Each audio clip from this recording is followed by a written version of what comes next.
আসসালামু আলাইকুম ৰহমতুল্লাহি ওবাৰাকাতুহ।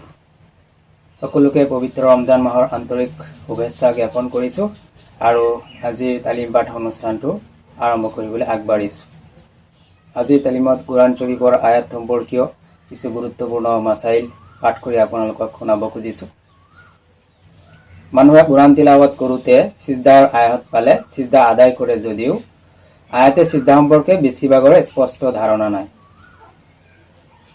এই সম্পৰ্কে কিছুমান মাসাইল পাঠ কৰি শুনাব খুজিছোঁ। আহক তেন্তে আমি আমাৰ ভুল ভ্ৰান্তিসমূহ আঁতৰাই শুদ্ধ পথলৈ অগ্ৰসৰ হওঁ। 1 নম্বৰ, কুৰাণৰ ক'ত ক'ত সিজদাৰ আয়াত আছে সেই সম্পৰ্কে অনেকেই অৱগত নহয়।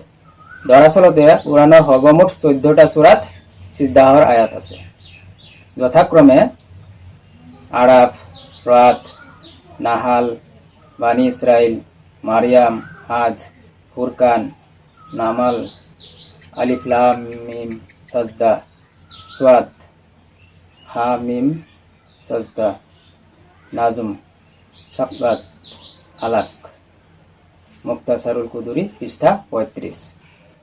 2 নম্বৰ, একাংশ মানুহে ভাবে যে কুৰাণৰ সিজদাহৰ আয়াত পঢ়ি সিজদা কৰিলে দুয়োফালে সোঁৱে বাৱে সালাম দিব লাগে।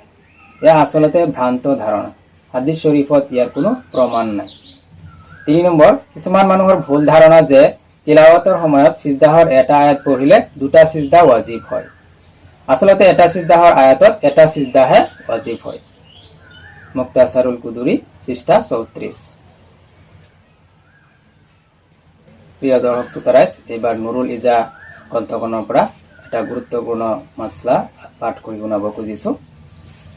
কোনোবাই একেটা বৈঠকত এটা সিজদাহৰ আয়াত এবাৰেই পঢ়ক বা বাৰে বাৰে পঢ়ক, তেওঁৰ ওপৰত মাত্ৰ এটাহে সিজদা ৱাজিব হ'ব।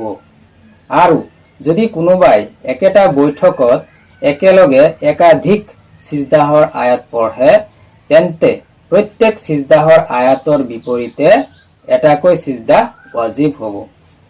কিন্তু যদি একেটা সিজদাহৰ আয়াতকে বিভিন্ন স্থানত পৃথকে পৃথকে পঢ়ে, তেন্তে প্ৰত্যেক স্থানৰ বাবে সমসংখ্যক সিজদা আদায় কৰা ৱাজিব। এইবাৰ বেহেস্তি জৌৰ খণ্ড 2 পৃষ্ঠা 68 পৰা এটা তালিম শুনাব খুজিছোঁ। কিছু সংখ্যক লোকে গোটেই সূৰাখিনি পঢ়ি সিজদাহৰ আয়াতখিনি এৰি দিয়ে। এনে কৰাটো নিষেধ আৰু মাকৰুহ। কেৱল সিজদাহৰ পৰা বাচিবৰ কাৰণে যাতে সেই আয়াত এৰি নিদিয়ে, অন্যথা গুনাহগাৰ পাপী সাব্যস্ত হ'ব। প্ৰিয় দৰ্শক শ্ৰোতাৰাইজ, আজি তালিম পৰ্বৰ শেষৰটো তালিম আগলাতুল আৱাম গ্ৰন্থখনৰ আধাৰত পাঠ কৰি শুনাব খুজিছোঁ।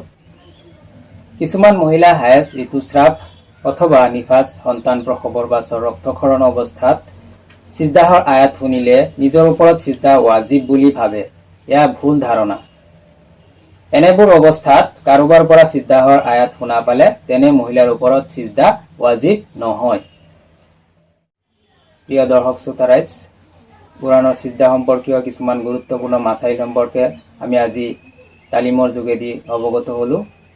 আল্লাহ তাআলাই আমাৰ সকলোকে এই গুৰুত্বপূৰ্ণ মাসাইলসমূহৰ ওপৰত বেছিকৈ আমল কৰিবলৈ তৌফিক দান কৰক। আমিন।